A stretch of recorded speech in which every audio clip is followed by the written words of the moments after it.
안녕하세요. 데브옵스 엔지니어. 요즘 참 많이 듣는 말이죠. 혹시 여러분도 이쪽으로 커리어를 생각하시거나 아니면 면접을 앞두고 계신 건 아닌가요? 또는 그냥 데브옵스가 뭐 하는 역할인지 궁금하셨을 수도 있고요. 오늘 저희는요, 데브옵스 엔지니어 면접 답변 가이드라는 자료를 좀 봤는데 이걸 바탕으로 신입 수준에서 나올 만한 질문들 한 5가지 정도 그 질문이랑 답변을 좀 깊게 파보려고 합니다. 네, 반갑습니다. 이 가이드가 단순히 뭐랄까 질문 답변만 있는 게 아니라서 좋더라고요. 실제 경험을 어떻게 녹여낼지, 또 내가 얼마나 배우고 싶은 사람인지, 그리고 소통을 어떻게 하는지 이런 걸 보여주는 예시들이 좀 구체적이었어요. 맞아요. 그래서 오늘 저희 목표는 이 가이드 내용을 통해서 데브옵스 역할의 진짜 의미가 뭔지, 어떤 역량이 필요한지, 그리고 현장에선 어떤 고민들을 하는지 이런 것들을 여러분이 좀 빠르게 감잡으실 수 있게 도와드리는 겁니다. 자, 그럼 한번 시작해 볼까요? 첫 질문부터가 아주 근본적이에요. 데브옵스 엔지니어? 이 사람은 개발자일까요? 시스템 관리자일까요? 이거 참 해먹은 논쟁인데 가이드에서는 어떻게 보고 있나요? 네, 그렇죠. 첫 질문부터 아주 재밌는 지점인데요. 이 가이드에서는 데브옵스 엔지니어를 딱 잘라서 개발자다, 혹은 시스템 관리자다 이렇게 정의하지 않더라고요. 그보다는 약간 연결고리, 브릿지 역할이다 이런 표현을 써요. 연결고리요? 네, 또는 뭐 하이브리드 엔지니어라고도 하고요. 핵심은 결국 개발이랑 운영, 이 두 영역을 다 이해해야 한다는 거죠. 그래야 중간에서 소통이 되니까요. 예를 들어서 가이드에 나온 것처럼 개인 프로젝트로 스프링 부트 앱을 직접 만들어 봤다거나 개발자의 고충을 아는 거죠. 그러면서 동시에 그걸 또 AWS EC2 같은 데 직접 배포해 보면서 시스템 관리의 복잡함도 느껴봤다. 이런 경험이 중요하다는 거예요. 아하, 그러니까 양쪽 경험을 다 해봤다는 걸 어필하는 거군요. 단순히 역할 정의가 아니라 실제로 그래서 뭐가 좋은지, 어떤 장점이 있는지도 이야기하나요? 그럼요. 그게 중요하죠. 실제로 어떤 가치를 주느냐. 크게 두 가지를 이야기하는데요. 비용 절감이랑 시장 출시 속도 향상. 이 두 가지 관점이에요. 비용 절감이요. 그건 좀 의외인데요? 네, 저도 처음엔 그랬는데 들어보면 일리가 있어요. 예전에는 개발팀 쓰는 툴 다르고 운영팀 쓰는 툴 다르고 그랬잖아요. 그러다 보면 라이센스 비용도 이중으로 들고 또 각자 프로세스 돌리느라 사람도 많이 필요하고요. 근데 데브옵스 엔지니어가 들어와서 도커나 젠킨스 같은 걸로 도구 체인을 하나로 쫙 통합하고 자동화하면 그런 비용이 줄어든다는 거죠. 라이센스 비용이나 뭐 인력 운영 비용 같은 거요. 아, 그런 관점이군요. 도구 통합이랑 자동화로 인한 효율화. 속도 향상은 그럼 어떤 식으로 설명하나요? 속도는 훨씬 더 직접적이죠. 개발팀은 코드를 다 짰는데 운영팀에서 뭐 서버 세팅이 안 끝나서 배포를 못 한다거나 네네, 그런 경우 많죠. 혹은 반대로 서버는 준비됐는데 개발팀한테 물어봐야 하는 애플리케이션 설정 같은 걸 몰라서 또 기다리고 이런 벽목들 있잖아요. 이런 개발팀이랑 운영팀 사이의 벽, 그 기다리는 시간을 없애는 거예요. CI/CD 파이프라인 같은 걸 규칙해서 코드가 커밋되면 자동으로 테스트하고 빌드하고 배포까지 쫙 이어지게 만들어서 결국 사용자가 새로운 기능을 만나기까지 걸리는 시간, 그 리드 타임을 확 줄이는 거죠. 이야, 연결고리 역할이라는 게 확 와닿네요. 근데 이제 신입 입장에서는 경험이 부족할 수 있잖아요. 그런 부족한 점이나 앞으로의 계획 같은 것도 언급하는 게 좋을까요? 네, 당연히 그래야죠. 가이드에서도 그걸 강조해요. 신입이니까 당연히 대규모 시스템 운영 경험 같은 건 부족할 수 있다. 이걸 솔직하게 인정하는 거죠. 그러면서 이제 하지만 저는 개인 프로젝트를 통해서 개발과 배포 과정을 직접 경험하며 이 역할의 중요성을 느꼈고 앞으로 쿠버네티스나 뭐 프로메테우스 같은 모니터링 도구를 더 깊게 학습해서 이 연결고리 역할을 더 잘 수행하고 싶습니다. 이런 식으로 학습 의지랑 성장 가능성을 보여주는 게 중요하다고 말합니다. 좋습니다. 그럼 두 번째 질문으로 넘어가 볼까요? 협업의 기본 중에 기본이죠. Git. 어떤 Git 워크플로우를 사용해봤고 어떻게 협업했는지 설명해달라는 질문이네요. 가이드에서는 어떤 걸 추천하나요? 네, 깃은 정말 필수죠. 여기서는 너무 복잡한 전략보다는 신입이 개인 프로젝트나 팀 과제에서 충분히 경험해봤을 법한 그러면서도 협업의 기본을 다질 수 있는 GitHub 플로우 기반의 워크플로우를 예시로 들더라고요. GitHub 플로우요? 좀 더 구체적으로 설명해 주실 수 있나요? 브랜치 전략이라든지 협업 과정 같은 거요. 네, 일단 브랜치 전략은 비교적 간단해요. 메인 브랜치는 항상 배포 가능한 안정적인 상태로 유지하고요. 새로운 기능 개발은 피처라는 접두사를 붙여서 만들어요. 예를 들면 피처 로긴 API 이런 식으로요. 그리고 만약에 급하게 버그를 고쳐야 한다. 그러면 핫픽스 브랜치를 쓰는 거죠. 핫픽스 에러, 얼전트 버그 픽스 이렇게요. 중요한 건 브랜치 목적을 명확히 하고 메인 브랜치를 함부로 건드리지 않는 거예요. 네, 브랜치 관리가 중요하죠. 그럼 실제 협업은 어떤 순서로 진행되나요? PR 보내고 리뷰 받고 이런 과정들이요? 맞아요. 그 과정을 단계별로 설명하는 게 중요한데요. 일단 원본 프로젝트 저장소를 내 개인 계정으로 포크해와요. 그리고 그걸 내 컴퓨터, 로컬 환경에 클론하고요. 기능을 만들 때는 아까 말한 피처 브랜치를 새로 파서 작업을 시작합니다. git checkout -b feature new feature 이렇게요. 그리고 중요한 습관인데 작업을 아주 작은 단위로 쪼개서 자주 커밋하는 거예요. 아, 자주 커밋하는 거요? 네, 커밋 메시지도 그냥 막 쓰는 게 아니라 예를 들어 fit, add user sign up 펑션처럼 어떤 종류의 작업인지 fit, fix, docs 등 뭘 했는지 명확하게 팀이 정한 규칙, 컨벤션에 맞춰서 쓰는 거죠. 작업이 다 끝나면 내 개인 저장소의 브랜치에 푸시하고 원본 저장소의 메인 브랜치를 대상으로 풀 리퀘스트, 줄여서 PR을 생성합니다. PR 생성. 네, 이 PR은 그냥 바로 병합되는 게 아니라 최소 1명 이상의 동료 개발자에게 코드 리뷰를 받아야 해요. 피드백이 오면 수정하고 다시 푸시하고 이런 과정을 거쳐서 승인이 나면 그때 메인 브랜치에 병합하는 거죠. 이때 여러 커밋을 하나로 합쳐서 히스토리를 깔끔하게 만드는 스쿼시 머지 방식을 사용하기도 하고요. 상세한 설명 감사합니다. 근데 실제로 해보면 꼭 문제가 생기잖아요. 특히 여러 명이 같이 작업하면 코드 충돌, 컨플릭트 나는 거요. 그런 경험도 이야기해야 할까요? 그거 정말 중요하죠. 이론만 아는 게 아니라 실제로 문제를 해결해 본 경험, 가이드에서도 그 부분을 강조해요. 예를 들어서 팀 프로젝트를 하는데 나랑 다른 팀원이 동시에 같은 파일을 고친 거예요. 그래서 충돌이 났다. 네, 생각만 해도 왓질하네요. 그럴 때 당황하지 않고 어떻게 해결했는지 과정을 설명하는 거죠. 먼저 git 패치로 원격 저장소의 최신 내용을 가져오고 내 로컬 메인도 최신 상태로 업데이트한 다음에 내가 작업하던 피처 브랜치에서 git rebase main 같은 명령으로 내 변경 사항을 최신 메인 위에 다시 적용하려고 시도해요. 그럼 이제 충돌이 딱 나겠죠. 에디터에서 충돌 난 부분을 열어서 양쪽 코드를 비교하면서 조심스럽게 수정하고 해결된 파일을 git add 점으로 스테이징해요. 그 다음에 git rebase continue 명령으로 리베이스 과정을 마저 진행하는 거죠. 이런 실제 해결 과정을 구체적으로 보여주는 게 중요하다고 합니다. 와, 역시 경험 기반 답변이 설득력 있네요. 여기서도 마찬가지로 신입으로서 좀 부족했던 점이나 앞으로 배우고 싶은 점을 덧붙이는 게 좋을까요? 네, 일관성 있게 가는 게 좋아요. 예를 들어서 기터 플로우는 써봤지만 아주 큰 규모의 팀에서 사용하는 Gitflow 같은 더 복잡한 브랜치 전략은 아직 경험이 부족합니다. 하지만 이런 다양한 전략들의 장단점을 공부해서 앞으로 제가 속하게 될 팀과 프로젝트 상황에 가장 적합한 워크플로우를 제안하고 적용해보고 싶습니다. 이런 식으로요. 솔직함과 학습 의지를 같이 보여주는 거죠. 좋습니다. 이제 세 번째 질문인데요. 기술적인 도구를 넘어서 결국 일은 사람이랑 같이 하는 거니까요.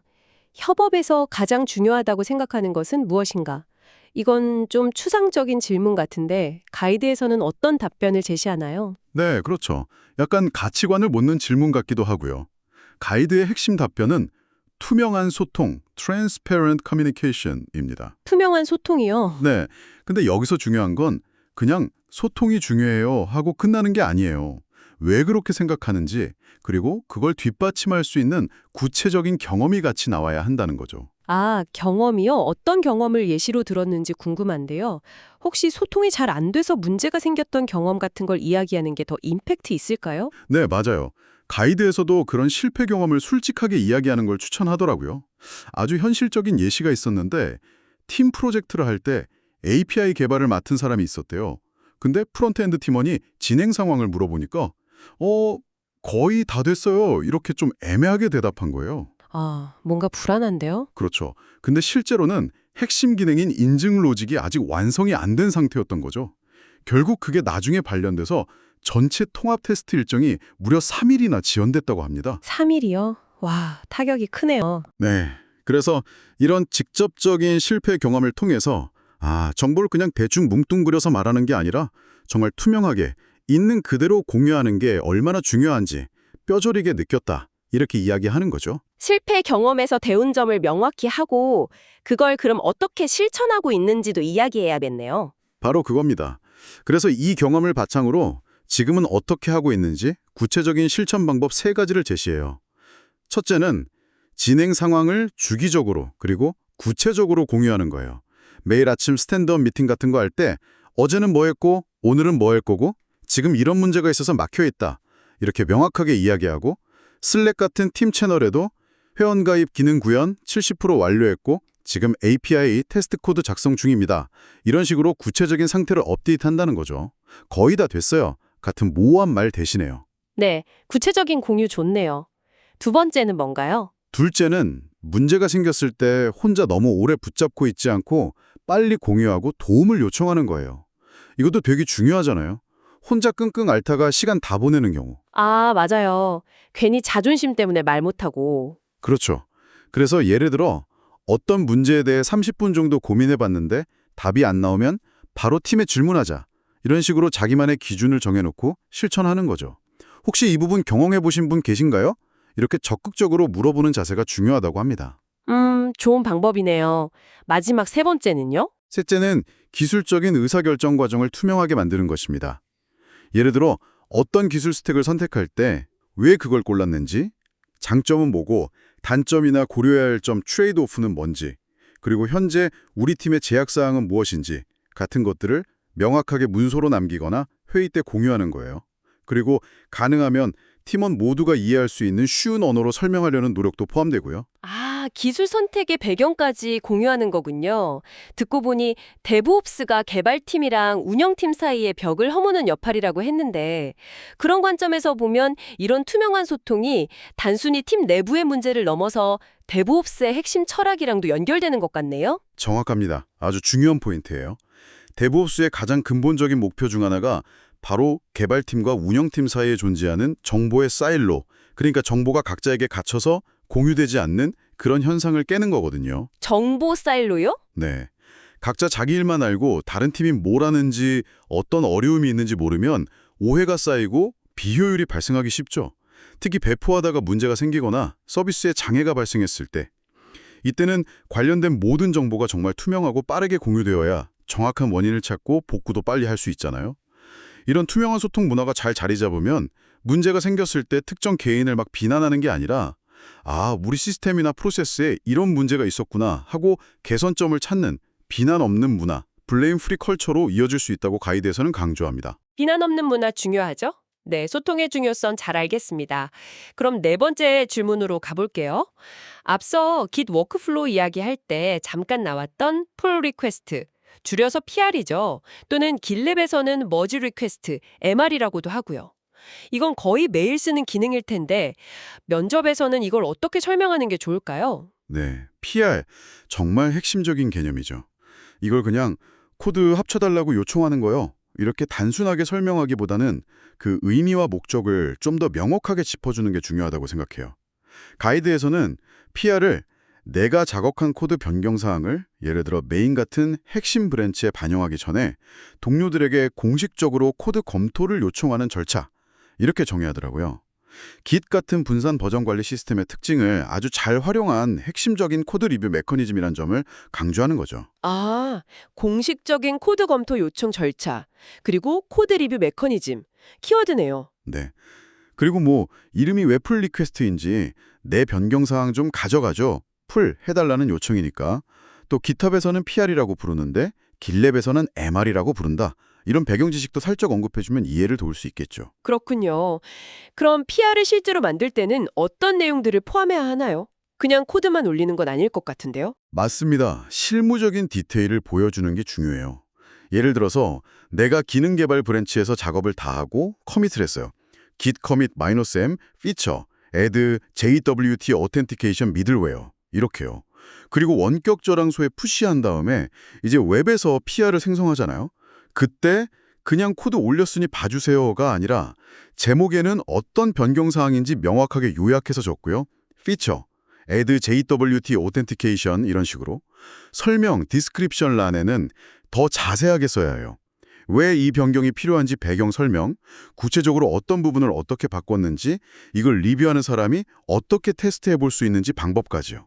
와, 설명을 정말 상세하게 써야 하는군요. 네.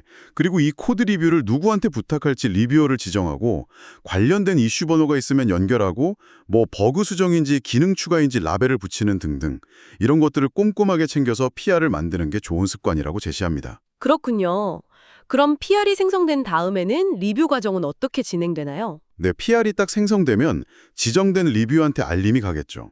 그럼 리뷰어는 코드를 보면서 품질은 괜찮은지, 로직에 문제는 없는지, 팀에서 정한 코딩 스타일, 컨벤션은 잘 지켰는지 등을 검토하고 피드백을 댓글로 남겨요.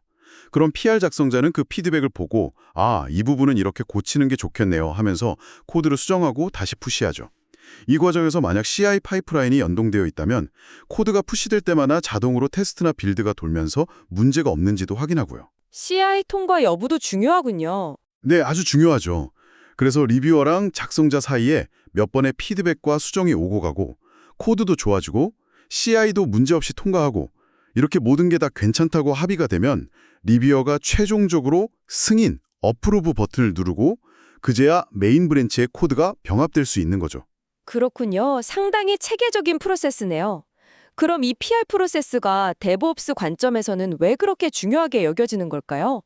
단순히 코드 리뷰 잘하자, 이걸 넘어서는 의미가 있을 것 같은데요. 네, 맞습니다. 데브옵스 관점에서 보면 PR은 정말 여러 가지 중요한 역할을 해요. 크게 3가지 정도로 요약할 수 있을 것 같은데요. 첫째는 당연히 품질 보증이에요. 코드가 운영 환경에 나가기 전에 여러 사람의 눈으로 검토하는 마지막 안전장치 역할을 하는 거죠. 버그나 잠재적인 문제를 미리 발견해서 막을 수 있고요. 둘째는 주식 공유입니다. 다른 사람의 코드를 리뷰하면서 이런 식으로 잘 수도 있구나, 이런 라이브러리도 있네 하고 배우기도 하고 반대로 내 코드에 대한 피드백을 받으면서 성장할 수도 있고요. 팀 전체적으로 코드베이스에 대한 이해도가 높아지는 효과가 있어요. 네, 코드 리뷰하면서 배우는 게 정말 많죠. 그리고 셋째가 데브옵스랑 특히 관련이 깊은데 CI/CD 파이프라인과의 연동입니다. PR이 생성되거나 업데이트될 때마다 자동으로 테스트 돌리고 빌드하고 코드 스타일 검사하고 보안 취약점 스캔까지 이런 자동화된 검증 과정을 거치게 함으로써 통합 과정에서 발생할 수 있는 문제를 아주 조기에 발견할 수 있게 해주는 거죠. 개발자에게 빠른 피드백을 주고요. 자동화의 트리거 역할 중요하네요. 이것도 역시 실제 경험담이 있으면 더 좋겠죠. PR 리뷰 덕분에 뭔가 큰 문제를 막았다거나 했던 경험이요. 네, 가이드에서도 그런 경험 공유를 아주 좋은 예시로 들고 있어요. 예를 들어서 제가 예전에 작성했던 코드에 SQL 인젝션 취약점이 있었는데 저는 미처 몰랐거든요. 그런데 PR 리뷰 과정에서 동료 개발자분이 그걸 딱 발견해 주셔서 배포 전에 수정할 수 있었습니다. 만약 리뷰 없이 바로 배포됐다면 정말 큰 보안 사고로 이어질 뻔했는데 PR 리뷰 덕분에 막을 수 있었죠. 이런 식의 생생한 경험담은 PR의 중요성을 아주 효과적으로 전달할 수 있겠죠. 와, 정말 아찔했겠네요. 네. 그리고 여기서 더 나아가서 이런 경험을 통해 코드 리뷰의 중요성을 깨달았고 앞으로는 어떻게 하면 더 효과적으로 PR 설명을 작성할 수 있을지, 또 리뷰 요청을 할 때 어떤 정보를 같이 주면 좋을지, 반대로 제가 리뷰를 할 때는 어떤 점을 중점적으로 봐야 할지 등을 더 고민하고 배우고 싶습니다. 특히 너무 큰 PR은 리뷰하기 어려운데 어떻게 하면 작업을 잘게 나눠서 관리 가능한 크기의 PR로 만들 수 있을지 그런 전략들도 배우고 싶습니다. 이렇게 학습 의지까지 보여주면 더 좋다고 제안합니다. 네, 좋습니다. 드디어 마지막 5번째 질문이네요. 데브옵스의 꽃이라고도 불리는 CI/CD 파이프라인 구축 경험에 대한 질문입니다. 사실 신입에게 운영 환경에서 돌아가는 복잡한 파이프라인 구축 경험을 기대하기는 좀 어려울 것 같은데 이 질문에는 어떤 식으로 접근하는 게 현실적일까요? 맞아요. 이 질문 받았을 때 신입분들이 가장 당황할 수 있을 것 같은데요. 여기서 중요한 건 뭐랄까 엄청나게 복잡하고 화려한 파이프라인을 구축한 경험을 요구하는 게 아니라는 점이에요. 그보다는 기본적인 CI/CD 개념을 이해하고 있고 직접 무언가를 자동화해보려고 시도해봤다는 것, 그리고 그 과정에서 배운 점이 있다는 걸 보여주는 게 핵심입니다. 그래서 가이드에서도 개인 프로젝트 경험을 바탕으로 솔직하게 이야기하는 걸 추천해요. 개인 프로젝트 경험이요? 네, 예를 들어서 제가 개인적으로 스프링 부트를 이용해서 간단한 할 일 관리 웹 서비스를 만들었었는데요. 이 프로젝트의 코드를 GitHub에 푸시하면 자동으로 빌드, 테스트되고 AWS EC2 인스턴스의 배포까지 되도록 간단한 CI/CD 파이프라인을 직접 구축해본 경험이 있습니다. 이렇게 시작하는 거죠. 거창하지 않아도 괜찮아요. 아, 개인 프로젝트라도 직접 자동화를 해봤다는 경험. 그럼 어떤 도구들을 사용했고 파이프라인 구조는 대략 어땠는지 정도는 구체적으로 설명할 수 있어야겠네요. 네, 정확합니다. 그냥 해봤어요가 아니라 어떤 도구를 썼는지 명확하게 언급해야죠. 가이드 예시에서는 GitHub 액션스를 CI/CD 자동화 플랫폼으로 사용했고 애플리케이션을 패키징하고 실행 환경을 격리하기 위해 도커를 활용했으며 최종 배포 대상 환경으로는 AWS EC2 인스턴스를 사용했다. 이렇게 구체적으로 밝힙니다. 만약에 추가로 코드 정적 분석 도구인 소나큐브 같은 걸 로컬 환경에서라도 연동해서 코드 품질 검사를 해봤다거나 하면 그것도 같이 언급하면 더 좋고요. 네, 사용 도구를 명확히 하고요. 파이프라인 구조는 어떻게 설명할까요? 구조에 대해서는 예를 들어 GitHub 액션스를 썼다면 그 워크플로우 설정 파일 github.workflows.deploy.yml 같은 거를 떠올리면서 설명하는 거죠. 제 파이프라인은 크게 두 단계, 즉 잡으로 구성했는데요. 첫 번째는 테스트 잡이고 두 번째는 빌드 앤 디플로이 잡이었습니다. 코드가 푸시되면 먼저 테스트 잡이 실행돼서 코드를 빌드하고 유닛 테스트를 돌립니다. 이 테스트 잡이 성공해야만 다음 단계인 빌드 앤 디플로이 잡이 실행되도록 의존성을 설정했고요. 빌드 앤 디플로이 잡에서는 도커 이미지를 빌드하고 최종적으로 EC2 인스턴스에 접속해서 배포 스크립트를 실행하는 흐름으로 구성했습니다. 이런 식으로요. 전체적인 흐름을 보여주는 거죠. 그렇군요. 그럼 그 각 단계, 그러니까 CI 단계와 CD 단계에서 구체적으로 어떤 작업들을 자동화했는지도 설명하면 좋겠네요. 네, 맞아요. CI랑 CD를 구분해서 설명하는 게 중요해요. CI, 지속적 통합 단계에서는 주로 어떤 걸 했는지, 예를 들어 메인 브랜치의 코드가 푸시되면 GitHub 액션스가 자동으로 트리거돼서 먼저 그래드를 이용해 프로젝트를 빌드하고 JUnit 기반의 유닛 테스트를 실행했습니다. 만약 테스트 중 하나라도 실패하면 파이프라인은 거기서 바로 중단되고 저에게 알림이 오도록 설정했습니다. 이렇게요. 빌드와 테스트 자동화가 핵심이죠.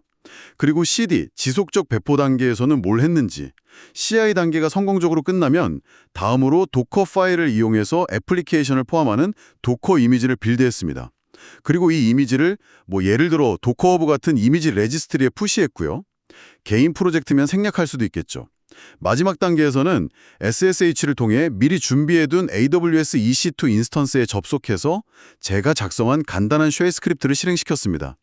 이 스크립트는 기존에 실행 중이던 애플리케이션 컨테이너가 있다면 중지시키고 방금 빌드한 새 버전의 도커 이미지로 새로운 컨테이너를 실행하는 작업을 수행했습니다. 이런 식으로 실제 배포 과정을 설명하는 거죠. 와, 개인 프로젝트 경험이라도 이 정도 과정을 직접 해봤다면 정말 대단한데요. 근데 분명히 파이프라인 처음 만들다 보면 온갖 문제에 부딪히잖아요. 어떤 문제를 겪었고 그걸 또 어떻게 해결하려고 노력했는지 이 이야기가 사실 면접관이 가장 듣고 싶어하는 부분 아닐까요? 네, 100% 맞습니다. 문제 해결 경험이야말로 지원자의 진짜 실력과 잠재력을 보여주는 부분이죠. 가이드에서도 이 부분을 아주 강조하는데요.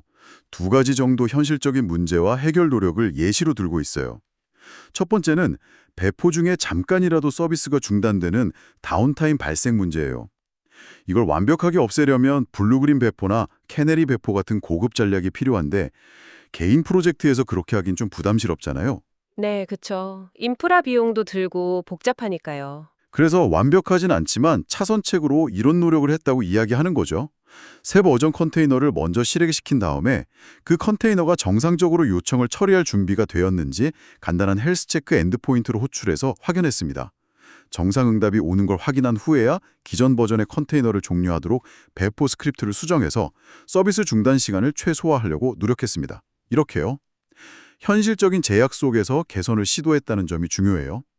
두 번째는 클라우드 서비스 접근을 위한 인증 정보, AWS 액세스 키를 코드나 설정 파일에 그대로 적어두는 보안 문제예요. 이건 정말 흔하게 하는 실수인데 아주 위험하죠. 네, 절대 그럼 안 되죠. 그래서 이걸 해결하기 위해 어떤 노력을 했는지 보여주는 거예요. 처음에는 저도 잘 몰라서 액세스 키를 스크립트에 그냥 넣었었는데 보안상 매우 안 좋다는 걸 알게 됐습니다. 그래서 GitHub 시크릿 기능을 이용해서 민감한 인증 정보를 안전하게 저장하고 파이프라인이 실행될 때 환경 변수로 주입받아서 사용하도록 개선했습니다. 이렇게 구체적인 해결 방법을 제시하면 보안에 대한 기본적인 인식을 가지고 있다는 좋은 증거가 됩니다. 상담이 중요하군요. 그리고 마지막으로 여기서도 역시 현재 수준의 한계와 앞으로의 학습 계획을 솔직하게 이야기하는 자세가 필요하겠죠. 네, 그럼요. 일관성이 중요하니까요. 내가 만든 파이프라인이 아직 부족한 점이 많다는 걸 스스로 명확하게 인지하고 있다는 걸 보여주는 게 좋아요. 예를 들어서 제가 구축한 파이프라인은 기본적인 배포 자동화는 되지만 아직 모니터링 시스템이 제대로 갖춰져 있지 않습니다. 애플리케이션 로고를 체계적으로 수집하거나 성능 지표를 시각화해서 볼 수도 없고 문제가 생겼을 때 자동으로 알려주는 알람 기능도 없습니다. 라거나 파이프라인 중간에 보안 취약점을 자동으로 스캔하는 단계가 빠져 있어서 보안 측면에서 개선이 필요합니다. 라거나 지금은 단일 서버에 배포하는 경험만 있어서 앞으로 트래픽이 늘어났을 때 어떻게 확장성, 스케일러빌리티를 확보할지에 대한 고민은 아직 부족합니다. 이런 식으로 솔직하게 인정하는 거죠. 네, 자신의 한계를 아는 것도 중요하죠. 그리고 이런 한계를 어떻게 극복하고 싶은지 구체적인 학습 계획으로 연결하는 게 중요해요. 그냥 열심히 배우겠습니다가 아니라 앞으로는 컨테이너 오케스트레이션의 표준인 쿠버네티스 기반으로 배포 자동화 시스템을 구축하는 방법을 배우고 싶습니다. 라거나 인프라 설정을 코드로 관리하는 테라폼 같은 인프라스트럭처 S코드, IAC 도구를 익혀서 인프라 관리의 효율성과 일관성을 높이고 싶습니다. 라거나 오픈소스 모니터링 도구인 프로메테우스와 그라파나를 이용해서 실시간 모니터링 대시보드를 구축하고 싶습니다. 라거나 단순히 유닛 테스트 통과 여부만 보는 게 아니라 테스트 커버리지 같은 지표를 도입해서 코드 품질 기준을 더 높이고 싶습니다. 이렇게 구체적인 기술이나 목표를 언급하는 거죠. 그리고 마지막으로 면접관에게 역으로 질문을 던지면서 적극적인 관심과 기여 의지를 보여주는 것도 좋은 마무리 전략이라고 해요. 예를 들어 혹시 현재 회사에서는 주로 어떤 CI/CD 도구들을 사용하고 계신가요? 그리고 제가 만약 입사하게 된다면 신입 엔지니어로서 기여해 볼 수 있는 파이프라인 개선 영역이 있을까요? 이런 식으로요. 와, 마지막에 질문하는 거 좋은데요. 적극적으로 보일 것 같아요. 네, 오늘 이렇게 데브옵스 엔지니어 면접 답변 가이드를 통해서 5가지 핵심 질문들을 정말 깊이 있게 다뤄봤습니다. 듣고 보니 데브옵스 엔지니어는 단순히 개발 전문가, 운영 전문가가 아니라 정말 그 둘을 잇는 연결고리 역할이 중요하고 기술 역량뿐만 아니라 Git 워크플로우 같은 체계적인 협업 방식, 그리고 무엇보다 투명한 소통 능력이 필수적이구나 하는 걸 다시 한번 느꼈습니다. 네, 맞아요. 그리고 PR을 통한 코드 품질 관리의 중요성, 또 CI/CD 파이프라인 구축 경험을 통해서 자동화와 효율성을 끊임없이 추구하는 모습까지 데브옵스가 추구하는 핵심적인 가치들을 오늘 질문들을 통해 잘 엿볼 수 있었던 것 같아요. 특히 인상 깊었던 건 모든 답변에서 그냥 이론만 이야기하는 게 아니라 비록 신입 수준의 경험일지라도 개인 프로젝트든 팀 과제든 거기서 실제로 부딪혔던 문제들, 그걸 해결하려고 했던 노력들, 그리고 그걸 바탕으로 앞으로 뭘 더 배우고 싶은지 쿠버네티스, 테라폼, 모니터링 등등 구체적으로 연결하려는 태도였던 것 같아요. 네, 맞습니다. 이론적인 지식 암기보다는 실제 경험을 통해 배우고 성장하려는 그 의지와 과정을 보여주는 것. 이게 바로 여러분이 면접에서든 실제 업무에서든 보여줘야 할 진짜 잠재력이 아닐까 싶습니다. 오늘 저희가 나눈 이야기들이 데브옵스 엔지니어를 준비하시는 분들 혹은 그냥 이 역할이 궁금했던 분들 모두에 대해 조금이나마 실질적인 도움이 되었기를 바랍니다. 기술적인 부분도 중요하지만 결국 함께 일하는 동료들과의 협업 그리고 소통의 가치를 다시 한번 생각해보는 그런 계기가 되셨으면 좋겠습니다. 할까 하는데요. 기본적인 CI/CD 파이프라인을 구축하는 건 이제 시작이죠. 그 이후에 애플리케이션이 점점 커지고 사용자도 늘어나고 팀도 성장함에 따라서 우리 팀의 데브옵스 역량 혹은 성숙도를 한 단계 더 끌어올리기 위한 다음 스텝은 과연 무엇일까요? 더 정교한 모니터링과 효과적인 알람 시스템을 구축하는 걸까요? 아니면 인프라 전체를 코드로 관리하는 IAC를 더 고도화하는 걸까요? 혹은 개발 단계부터 보안을 통합하는 뎁세콥스로 나아가는 걸까요? 아니면 또 다른 무언가가 있을까요? 정답은 하나가 아니겠지만 여러분이 처한 상황과 앞으로 나아갈 방향에 맞춰서 한번 고민해 보시는 것도 굉장히 의미 있는 시간이 될 것 같습니다.